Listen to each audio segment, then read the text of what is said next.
Povo de Deus, Ezequiel capítulo 43 e 44, e você já tem aprendido, já tem informação que esses últimos capítulos, né, até o capítulo 48 de Ezequiel, tem aí as informações em torno do templo, não é isso? Do templo do Senhor. Aqui no capítulo 43, nós temos um relato curioso, né, interessante, que anteriormente havia aí a descrição da saída, né, da glória do Senhor do templo, né, por causa de muito pecado. O Senhor se afastou do templo. E aqui nós temos o relato do retorno do Senhor ao templo. Vamos ver aqui a nota de rodapé da Bíblia Plenitude. A glória do Deus de Israel. Ezequiel descreveu a glória de Deus deixando o templo e indo ao Oriente. Lá no capítulo 10, né, versículo 18. Também tem outra referência aqui do capítulo 11, versículo 23. Então, há ali, lá no passado, anterior, a descrição do Senhor indo embora. Tinha muitos ídolos escondidos, havia muito pecado escondido, as paredes do templo estavam cheias de desenho, e Deus havia levado o sacerdote para ver esses pecados escondidos. Sim, mas tem um lado positivo aí, que diante de tanto pecado tinha um grupo lá que também não tinha se curvado a esses pecados, tinha se mantido puro. Então, de alguma maneira, lá naquele relato, Deus deixa o templo, entendeu? Agora, segundo aqui, a nota de rodapé, estou lendo a nota de rodapé, agora a glória volta para consagrar o templo pela sua presença, simbolizando que o exílio de Judá não será o contato final de Deus com aqueles que creem nele, ok? Ah, ele tem um futuro para os crentes além da queda de Jerusalém. Então ele está mostrando que para os exilados, né, que ele havia saído, mas que ele voltará. Ou seja, há um projeto futuro, né? Há esperança, como diz aquela canção. Essa é a ideia. Ele sai, ele volta, ele não abandona o seu povo, né? Ele tem projeto e ele está alimentando esse projeto para os exilados. Versículo 4. A glória do Senhor entrou no templo pela porta que olha para o Oriente, né? Na visão aí que Ezequiel está tendo, né? Eu fiquei pensando assim, diante desse versículo, né? A glória do Senhor entrou no templo, né? Fiquei pensando, quando hoje a glória enche o templo? Em que circunstância? Lá naquele relato passado, a glória do Senhor saiu por causa do pecado. Isso nos faz pensar, né? A glória está conosco hoje? Hoje, nos templos dedicados à adoração ao Senhor, a glória está ali, né? De fato, há a presença do Senhor ali, né? E se entendemos que há a glória do Senhor hoje no templo, quando é que ele sai? O que provoca a retirada dessa glória, dessa presença? Muitas coisas, não é isso? Muitas coisas poderíamos citar como exemplo: a falta de reverência, é isso. Há um culto que não é cristocêntrico, é ampocêntrico, né? É totalmente voltado para o homem. E nós temos aprendido que o problema não é você, dentro do culto, você buscar bênção, você buscar cura, né? A questão é quando você só tem interesse em parte de Deus que interessa a você, se a pessoa não está interessada no pacote, né, do culto, que é todo um pacote. Há aí uma via de mão dupla, não é isso? Há o louvor dado e há a bênção que vem, tá? Há essa correspondência entre céus e terra, né? Há essa questão de dar e receber. Agora, quando a pessoa só quer receber, aí que é o problema. Isso. Então, quando é que é a glória? É uma participação até que você pode ter aqui, acrescentando no nosso devocional, né, sobre essa pergunta: quando é que é a glória? Primeira pergunta: Hoje a glória do Senhor está no templo, a presença do Senhor está no templo. Qual é a tua opinião? Segunda pergunta, e se você entende que a glória do Senhor está no templo, que a presença do Senhor está no templo, quando é que essa glória, quando é que essa presença deixa de estar no templo? Ok? Eu já citei aqui pelo menos um exemplo. Aí vamos para o capítulo 44, porque o restante aqui vai falar sobre o altar, né? O holocausto, a consagração do altar. Eu estou lendo só aqui no título, tá? É em cima do versículo 10, na minha Bíblia está falando aqui o altar do holocausto. E você sabe já que esse altar, ele ficava lá do lado de fora. Agora, acabei de lembrar de um exercício que uma vez eu fiz. Eu pedi às pessoas para ficar de olho fechado. Aí eu estava dentro do templo. Aí eu falei, quando vocês abrirem os olhos, eu quero que vocês olhem com base hoje, aonde ficava o altar, vamos imaginar que aqui é o templo do Senhor. Eu falei assim, vamos imaginar que a igreja é o templo do Senhor.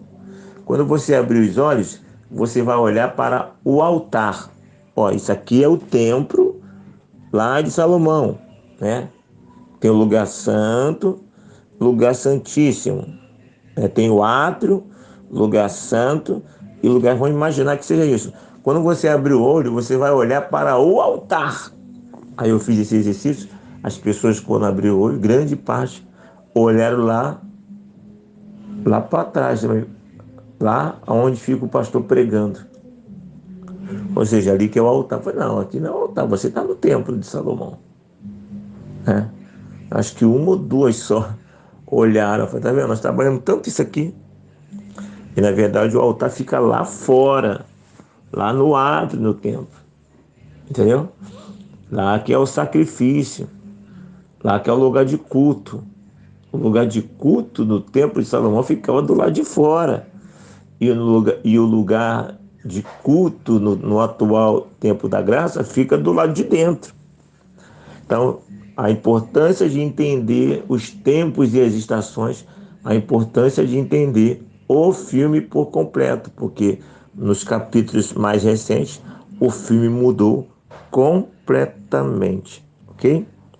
A questão do altar. E o altar, por que é altar? Porque é um lugar, um utensílio alto, né? Porque as pessoas têm que subir para poder colocar lá o sacrifício que eu chamo de churrasqueira. De vez em quando eu falo que o altar é churrasqueira, porque ali o sacrifício queimava de manhã, tarde e noite. É um churrasco 24 horas queimando ali, né?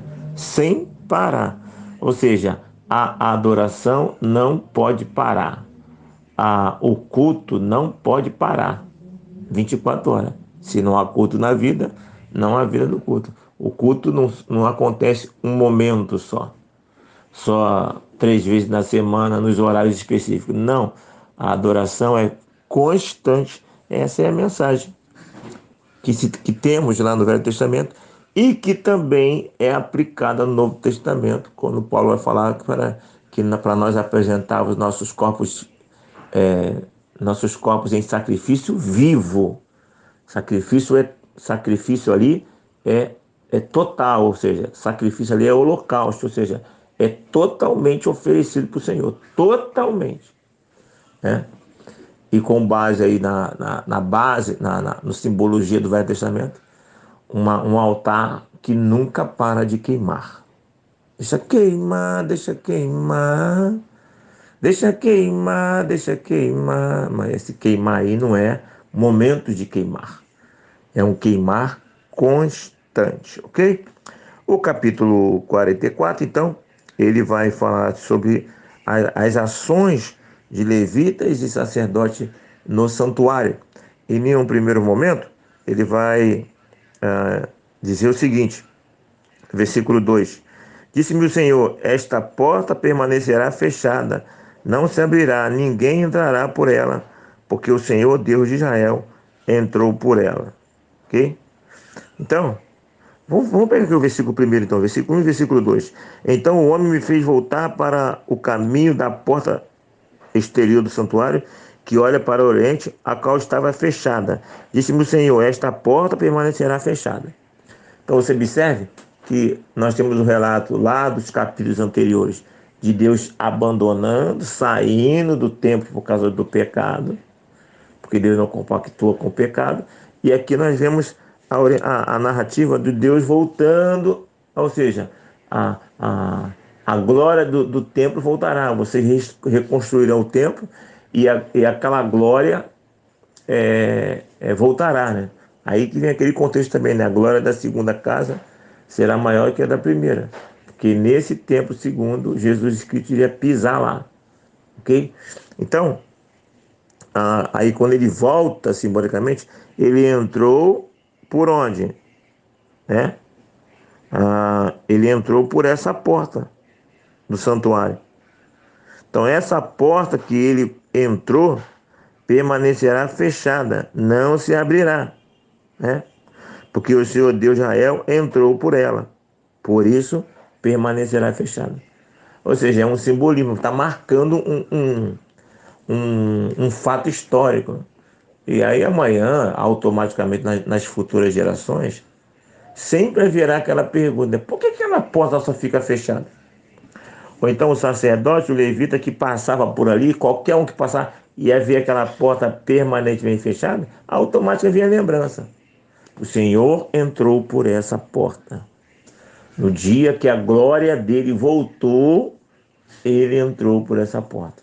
E aí, um marco para ficar realmente marcado na memória, na alma, no pensamento das pessoas, um momento específico. Tá vendo? Deus é aquele que marca momentos específicos, que usa momentos específicos como algo didático, né?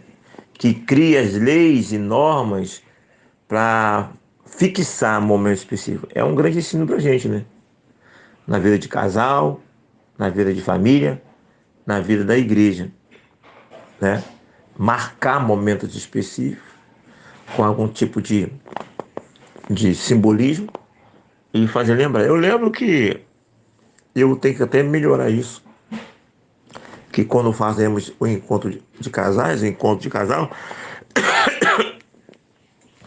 eu tenho que cobrar mais isso, tem que voltar a fazer isso, e isso é muito importante, essas questões simbólicas. Quando eu faço a preparação para casamento, né, quando eu vou casar alguém, né, eu sempre conto a história da canequinha, a canequinha velha e a canequinha nova, né, mostrando para o casal que no decorrer da caminhada deles, né, vai aparecer uma canequinha nova, porque quando nós casamos, ambos são canequinha nova. Só que essas canequinhas novas, com o tempo, vai ficar velha, né? Processo natural. E quando essas duas canequinhas novas ficarem velhas, com certeza, principados e potestades de demônios irão nos seduzir, nos apresentando uma canequinha nova. E quando a canequinha nova aparecer, isso vai mexer com o nosso inconsciente, porque essa canequinha nova vai provocar lembranças daquele tempo do passado que foi muito bom, porque a canequinha era nova. Na verdade, é que aquele tempo foi embora. Mas dentro da minha simbologia, mesmo aquele tempo da canequinha nova tendo ido embora, a canequinha velha faz as mesmas funções da canequinha nova. Não é isso? Inclusive, isso é um filme de curta-metragem, né? É uma ilustração que eu uso no casamento e que também é um filme de curta-metragem. No final, no filme, tem um senhor que ele troca a canequinha velha dele pela canequinha nova. Só que no filme vai mostrar que o que ele fazia com a caneca, o que ele está fazendo com a canequinha nova é a mesma coisa que ele fazia com a canequinha velha. E a única diferença entre a canequinha nova e a canequinha velha é o aspecto psicológico, né? Aquela ideia de, pô, eu estou com uma canequinha nova, canequinha nova. E no aspecto psicológico realmente é muito sedutor, porque vai ter aquela sensação prazerosa do novo, porque a canequinha é nova. Mas na prática, na realidade prática, a canequinha velha faz as mesmas coisas da canequinha nova. A única diferença é a beleza externa, mas essencialmente faz a mesma coisa. Aí o que eu faço sempre? Olha, eu quero que você me compre uma canequinha velha e uma canequinha nova. Quero que você coloque na estante, né? E aí, não tire aquela caneca velha. É um requisito que eu faço para você. Você pode? Pode, pastor. Aí vai lá. Aí durante a vida do casado todinha, a pessoa vai estar sempre de manhã, sempre olhando a canequinha velha e a canequinha nova. E ela vai estar sempre lembrando daquele ensinamento, daquela ilustração do pastor, né? Eu até que tenho pegado pouco pesado nisso, né? Já fiz isso. Acabou que depois eu não trabalhei isso, né? Não cobrei isso, mas é uma ferramenta, um marco muito interessante para a vida do casal. É o que Deus está fazendo aqui, tá vendo? Ele marcou, ó, eu quero que seja assim, porque é um ensinamento que fica pro resto da vida. E um ensinamento muito importante. No capítulo 44, então, ele vai falar sobre, além dessa questão da porta, ele vai falar ali no versículo 4 o seguinte: eis que a glória do Senhor enchia a casa do Senhor, então caí rosto em terra. Versículo 5: filho do homem, nota bem, tudo quanto eu te disser de todas as determinações a respeito da casa do Senhor e de todas as leis dela. ah, ah, Nota bem que pode entrar no templo e quem deve ser excluído do santuário. Ou seja, o destaque aqui é que na experiência de Ezequiel, quando ele vê a glória de Deus, né, o que ele faz? Ele, ao olhar a glória do Senhor, ele cai rosto em terra, né? Na visão dele, quando ele vê aquela glória voltando, ele cai com o rosto em terra, né? Então a glória, ela provoca o quê? Reação, uma reação correspondente.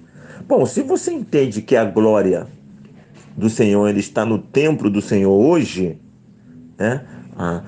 Há uma presença do Senhor no templo dele hoje. A pergunta é: você tem percebido reações correspondentes? Porque a glória do Senhor presente, automaticamente é preciso que tenha correspondência, né? Equivalência a essa glória presente. É isso que você tem visto? É isso que nós temos visto? Se nós não temos visto, isso significa que há impedimentos para que essa glória se manifeste, para que essa presença se manifeste, e nós precisamos estar sempre brigando trabalhando para que todo e qualquer empecilho possa ser tirado, ok? Todo e qualquer empecilho possa ser tirado, porque a presença do Senhor, a glória do Senhor no templo, ela precisa ter uma manifestação correspondente. As pessoas frias no templo, as pessoas sem reverência, as pessoas sem temor, né, sem entrega, é a prova que não está tendo uma correspondência da glória. Entendeu? Há um sinal visível. Esse sinal aqui está mostrando que a presença do Senhor não está aqui. A glória do Senhor está aqui, porque se a glória do Senhor estivesse aqui, se a presença do Senhor estivesse aqui, poxa, tinha que ter um comportamento diferenciado. Então, os comportamentos indicam a ausência de glória ou presença da glória. Ok? Precisamos estar atento a essas coisas. E aí, continuando, ele dá a partir do versículo 6, ele vai falar de dois grupos de trabalhadores do templo, os levitas e os sacerdotes. Em um primeiro momento, a partir do versículo 6 até o versículo 14, ele fala dos levitas, que na época da corrupção eles se corromperam, eles deixaram que estrangeiro trabalhasse no templo, não se comportaram de maneira adequada, e aí vem a destruição do templo, e eles pagam o preço, né, os levitas, não é isso? Mas depois, na restauração do templo, eles também serão restaurados às suas funções, mas apesar de ser restaurados, se você fizer uma pesquisa no texto, eles vão ser restaurados em uma função mais baixa, né? Vão ser perdoados, vão ser restaurados as suas funções, mas o levita já tinha uma função mais inferior do sacerdote. E nesse retorno, ele teria uma função menos ainda, né? Então é essa a ideia aqui do versículo 6 até o versículo 14, né? Eu fiz uma anotação aqui, deixa eu ver. Versículo 9. Assim diz o Senhor Deus: nenhum estrangeiro que se encontra no meio dos filhos de Israel, incircunciso de coração ou incircunciso de carne, entrará no meu santuário. Tá vendo? Sim. Olha só, nenhum incircunciso, né, entrará no meu santuário. Nem mesmo o de coração ou incircunciso de carne. Porque tem aquela questão que às vezes a pessoa ela não é judeu, né? E ela, na verdade, ela pode ser um circuncidado no coração, né? Ela tem temor do Senhor, ela tem prazer nas coisas do Senhor, mas ela não é circuncidada, né? Ela tem um temor, mas ela não está dentro das normas para estar lá.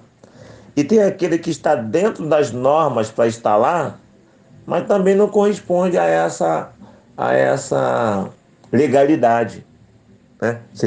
Me parece que essa é a ideia do texto. E quando eu li isso aqui, veio aquela ideia: ó, existem pessoas adequadas para estarem fazendo aquele negócio ali.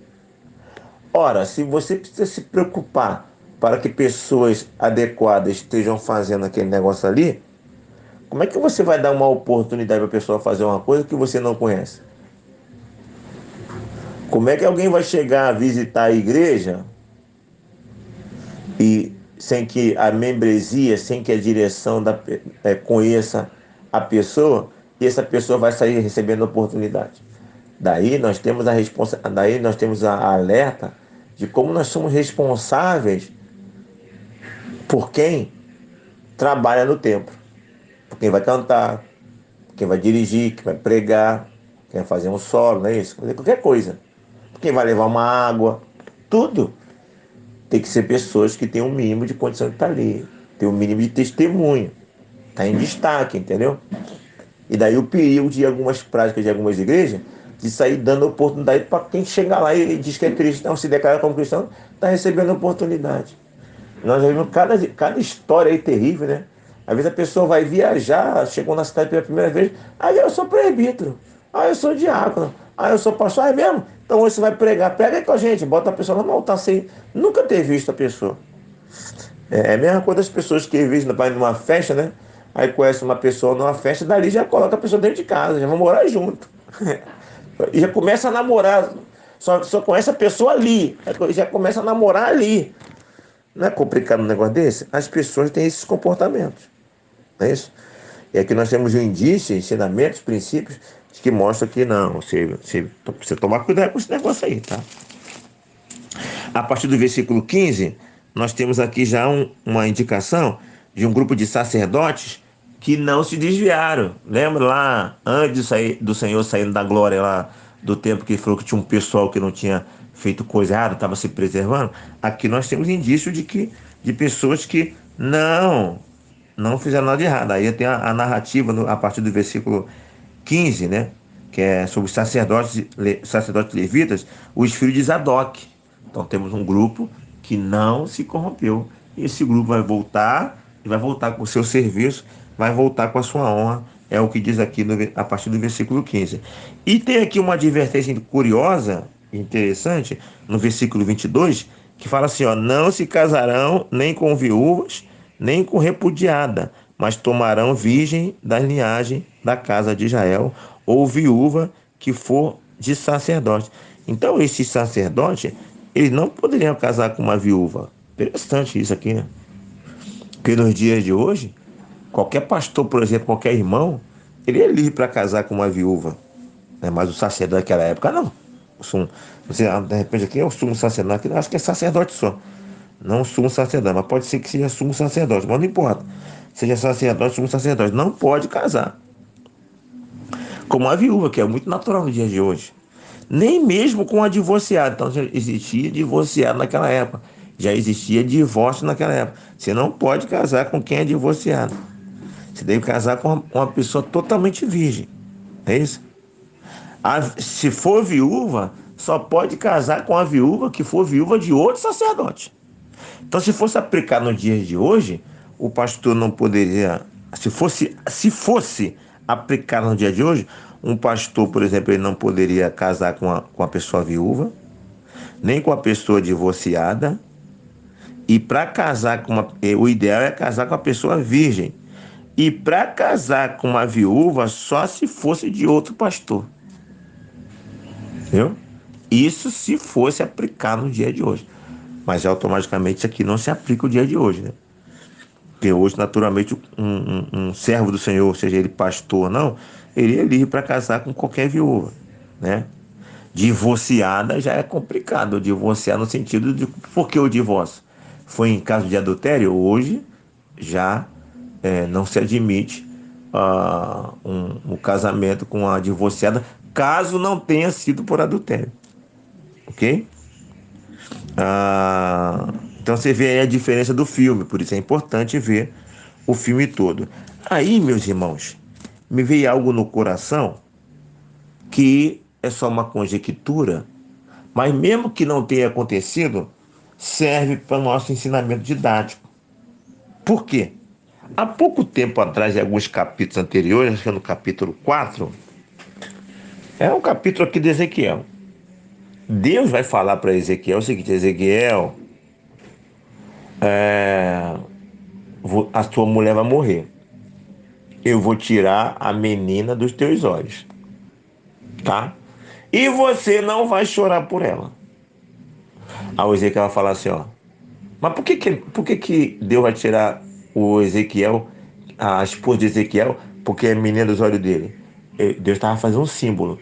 A menina dos olhos do povo é o templo. O povo ama muito o templo. Eu vou arrebentar com esse templo. Eu vou tirar esse templo dele. Então a sua mulher vai representar o templo. E Ezequiel, eu não quero nem que você chore. Não tem nada de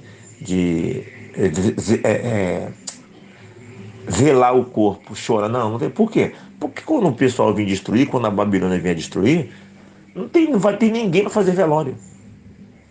Porque tá todo mundo sofrendo. Então eu quero que você simbolize isso para a tua esposa. Aí lembra que eu falei com você? Meu Deus do céu. Aí Ezequiel ficou quietinho. Se fosse eu ficava quieto. Mas o que eu tenho a ver com isso? Eu ando tudo direitinho. A minha esposa agora vai ter que ser usada como símbolo para esses desgraçados aí que pecaram. Eu acho que eu e você reagiríamos assim. Mesmo se não falasse, pelo menos ia pensar. Não é isso? Então a gente tem algumas coisas, a gente fica em crise, né? Com algumas atitudes de Deus, não é isso? Aí eu estava lendo aqui esse capítulo 22. Imagine, eu falei, rapaz, será que o Ezequiel, como sacerdote, ele casou de maneira errada? Será que de repente Deus está trazendo juízo para Ezequiel? Porque desde cedo ele casou de maneira errada, Deus deixou, Deus teve tolerância para com ele em um determinado tempo. Mas tu tá errado, tu sabe que tu fez de maneira errada. Tu vai desfrutar disso aí, mas depois vou acabar com esse negócio. Será que aqui já não chegou o tempo de Deus trazer o juízo para Ezequiel? Ezequiel, era para ter casado com essa mulher, rapaz. Tá certo você casar com essa mulher? Então tu vai desfrutar um pouquinho desse casamento que tá um pouquinho fora do meu propósito, mas depois tu vai encerrar, tá? Vá que essa história existe, que não está registrado aqui, isso aconteceu. Aí que eu sempre falo, eu não sei porque as coisas acontecem, mas eu sei que Deus é justo, Deus é santo e Ele faz tudo corretamente, mesmo que eu não compreenda.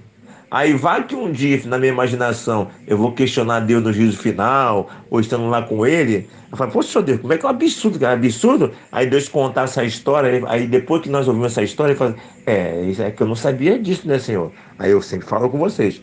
Aí Deus, a resposta de Deus, você não sabia, mas eu sabia. Você não sabia dessa história, mas você já sabia que eu era Deus. E o simples fato de você saber que eu era Deus é o suficiente para você aceitar a minha vontade, aceitar meus desígnios. Você nunca será cobrado pelo que você não sabe. Você será cobrado pelo que você sabe. E você sempre soube que eu sou Deus. Meu irmão, eu fico imaginando que essa resposta de Deus, ó, você sempre soube que eu sou Deus. Você nunca vai ser cobrado pelo o que você não sabe. Você vai ser cobrado pelo que você sabe. E você sempre soube que eu sou Deus. O El Shaddai Todo-Poderoso e que faço as coisas tudo perfeito. E que todas as coisas contribuem para o bem daqueles que amam a Deus. Eu fico imaginando, meus irmãos, que vai ter muita gente tendo essa resposta. Vai ter muita gente em xeque-mate no juízo final. E tem muita gente hoje já em xeque-mate que fazem questionamentos sem compreender, querendo compreender aquilo que não é para ser compreendido humanamente e que muitas vezes nem é possível ser compreendido humanamente. O que hoje é possível compreender humanamente, nós já temos essa resposta.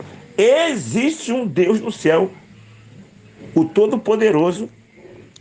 Esse Deus faz todas as coisas perfeitas. E isso nós já temos como informação.